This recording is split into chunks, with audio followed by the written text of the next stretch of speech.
Hi, I'm Jay Martin, and I had a kind of an interesting game the other day, Grassy Flatlands, obviously. And in this game, both players make a lot of mistakes. I don't think either player did terribly well, but it was kind of an interesting game. And I've been meaning to do a video on it for a few days now. I've watched it a couple times, have some notes.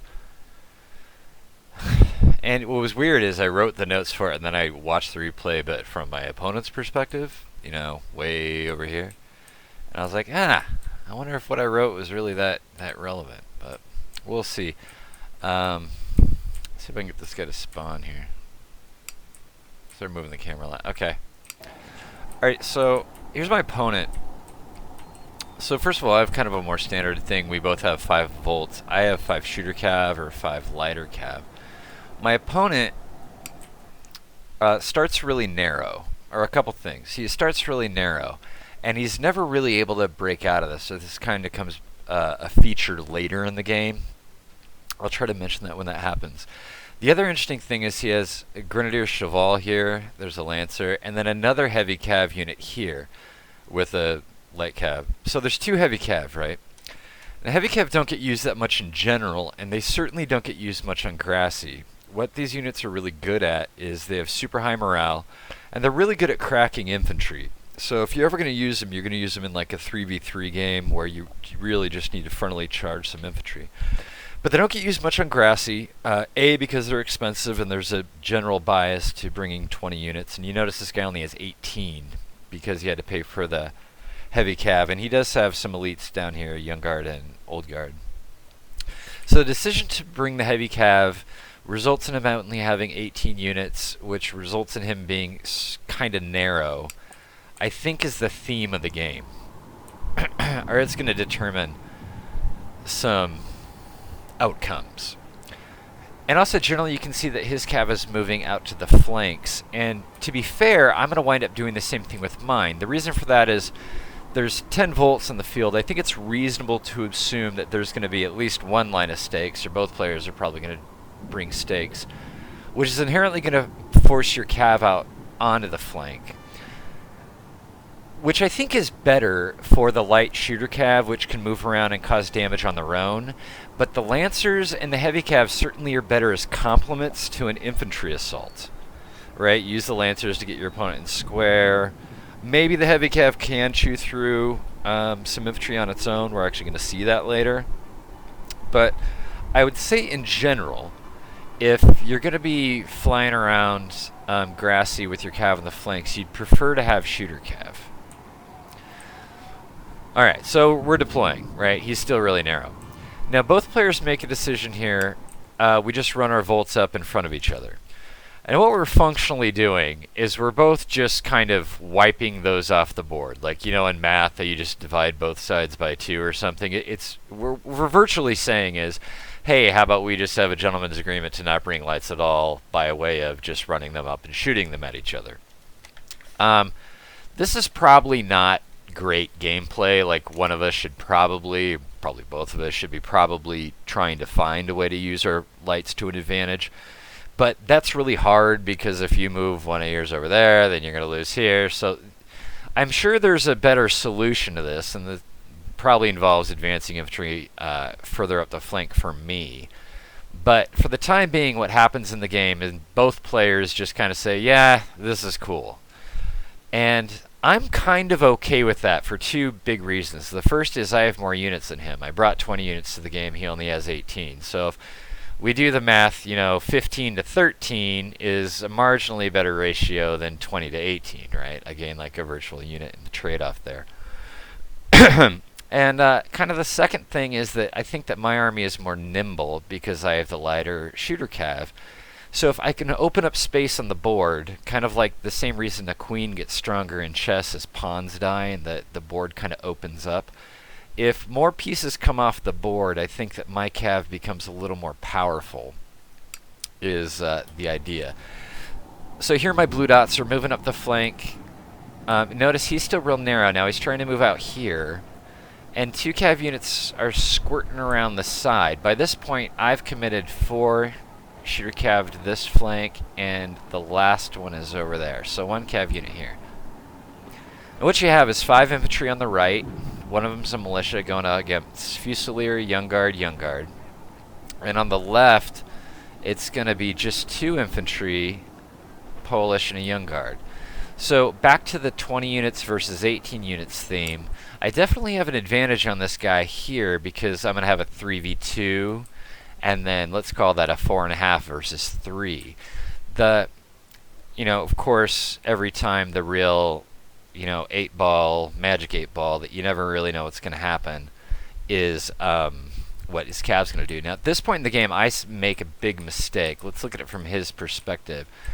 Because if you see, these are, my lights are here, his lights are there, that I should be pushing. What I'm really doing is waiting for this unit to get in line, but I should be moving more aggressively down with these 2 units already.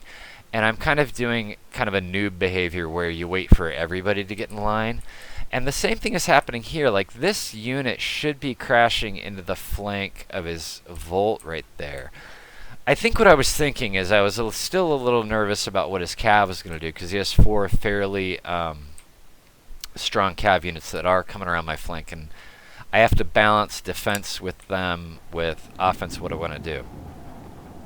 But regardless, what I'm obviously planning on is sweeping to the flanks, and again, he's still really narrow. So on the left, my shooter Cav are going to come in and pick a fight with his. And I think I'm going to get a free volley there. So we're watching over that. Yep, there it goes. And he's going to respond by just charging. So I get the volleys from the rest of my guys. I think I withdraw 3 of them and leave 1 in melee. And I think I'm going to come out of that a Cav unit ahead. And that's going to keep his Cav busy over there. Now, in the meantime, you can tell this Lancer here takes off. It's actually going for my general, and I recognize that pretty quick. I let my general lag behind. That's what his Cav is doing. And on the left, you can see that I'm moving my shooter Cav to be more annoying onto his flank, but I'm still not really moving my infantry that much. On the right, and notice the lights are just still shooting each other. They're all at about half strength. Maybe they're at 40 now. On the right, start a fight, and he's kind of withdrawing from it. I should, of course, as always, been more aggressive. I want to slow down to play here to show you what's happening. So he's got a definite hinge in his army here, and Cav is coming into the right. I think this is a good move for me. My infantry movement is a little bit late. Should be moving my infantry a little bit farther. On the left, heavy Cav is still hanging out in the back, but I have positioned my shooter Cav on the flank of his Young Guard. I need to get that unit out of square. On the Cav department at his end, Lancers are coming. Now they're not going after my general, but now they're going after this line unit. And I completely am not paying attention to the center of my line. Lights are kind of, remember those lights that I was happy just to trade off? They're kind of getting to about half strength or something like that. So bad play from me, good play from him. The Lancers are going to crash into the back of my Fusilier, which I do absolutely nothing about. His heavy Cav is going to come through here. There's a square. Shooter Cav in the back are peppering the heck out of his Young Guard unit. But it's pretty clear that this heavy Cav Cuirassier is going after my Volts.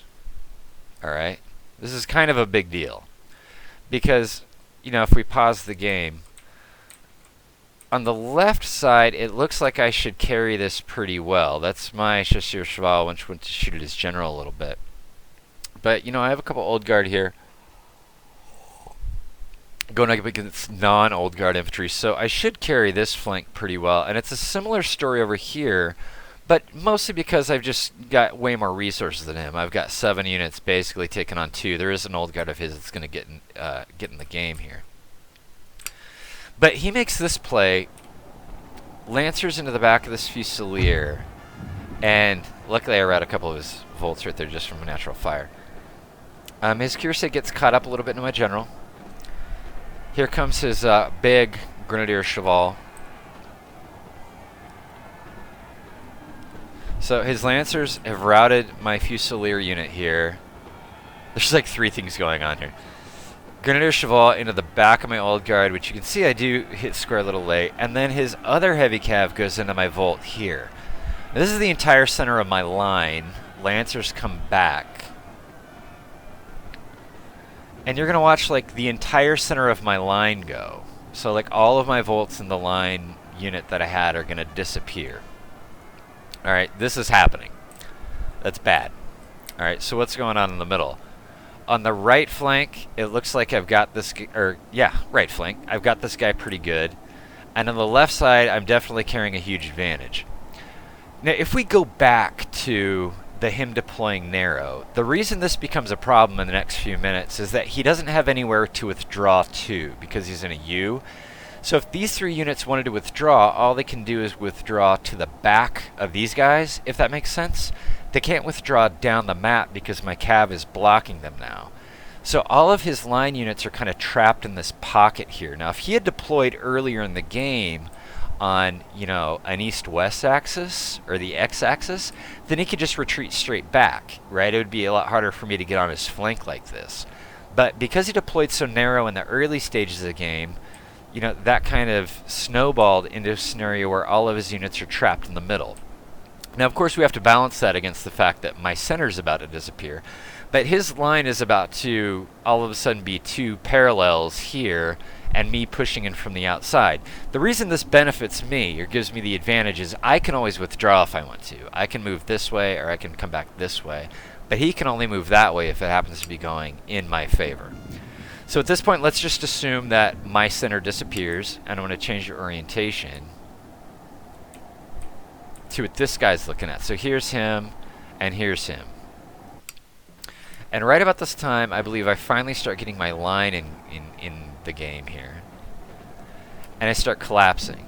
That's his Grenadier Cheval continuing a charge. It actually routes the first old guard. So that was a horrible play for me. I threw away like 7 units in this game. And you can see this is him pulling back from the center, which I don't have one anymore, so we can turn these 2 units around. So, but because they turn to the left, he's going to wind up with a strong flank here. Again, the Grenadier Cheval still going. And I've taken a real hit to the nose here. And if we might orient you again, this is him, this is me. His lights are going to turn to shoot up here. So he's going to turn his lights to the right and his line to the left. And I think the real question is his cav spent? Now that Grenadier Cheval is down to 12, so I fucking hope so. He's got one up there again. And then my cav down here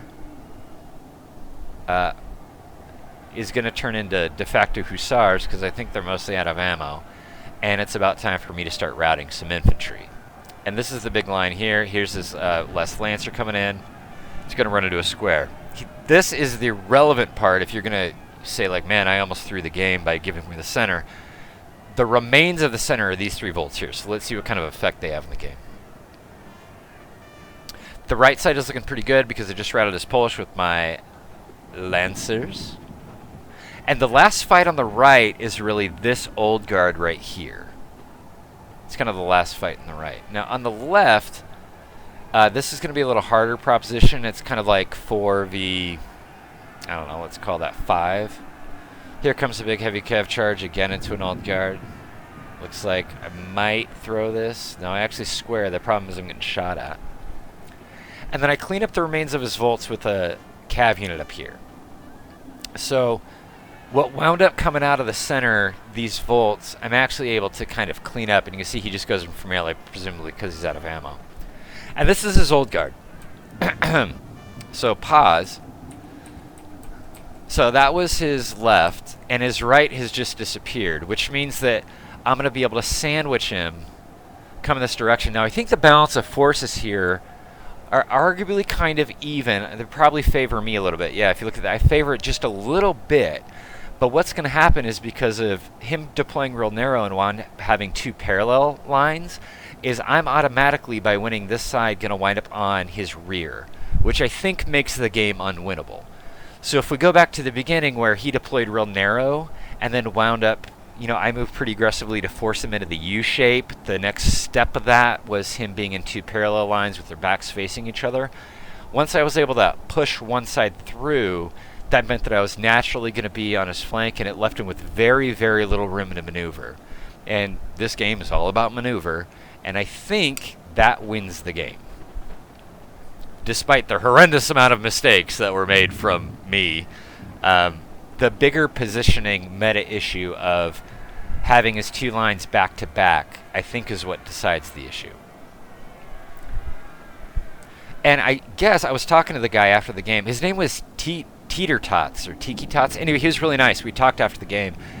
And the argument or the observation he made is that the presence of my shooter cav down here on his flank really inhibited his ability to stretch out. And so I guess the way he would analyze the game is he would say that the presence of the shooter cav inhibited his ability to form that straight line, and that's kind of why he wound up in the U-shaped. I guess we could rewatch the game from the beginning with that in mind and think about what we thought that meant, but that was kind of his observation of the game. But regardless, we wind up in this. Does anyone know how to turn this off? Jesus. We wind up in this situation. That's an old guard going in for melee. It has 50 men yet left, which is respectable. But you can see I'm pulling back on the left because I know that I can sandwich him. And he's making a break for open ground. This is actually the right play here. The question is, can he get away with that? Or how far can he get away? And he kind of stops because it looks like I'm chasing. And this is me kind of, this is the execution of the backdoor maneuver. I'm able just to shoot at his remaining shooter or heavy cav. And I have a cav unit still at 41 that's going to able, I think, to decide the game. So there's, let's call it 1, 2, 3 line units able to come in this guy's rear. I have a respectable force able to pin him down. And I think the cav coming into his rear will decide the game. Well, he's just kind of attritioned out. I think if you look at the bar down here, I probably win this just with line anyway. But it was at least an interesting game, and I tell you what, I played a ton of stinkers this week.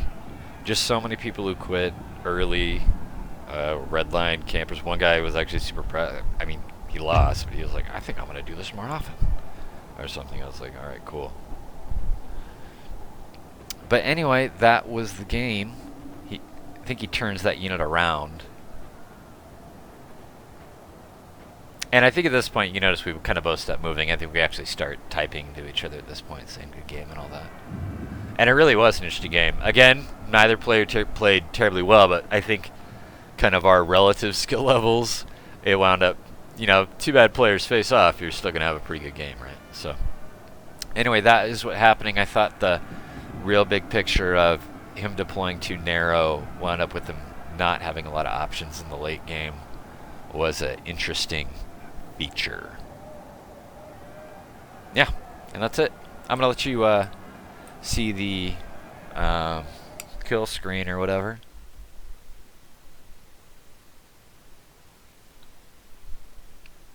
I think what I might start doing is asking people to send me replays because I can't get enough good games to do. Is this general come back from rounding? What is that? Not sure what we're shooting at. There we go. Yeah, Tiki Tots. It was a really great game. Played with you. I guess the KD looks a little more imbalanced than it was, but that was it. I wonder who the big winner is. Old Guard, of course. Anyway, thanks for watching. Bye.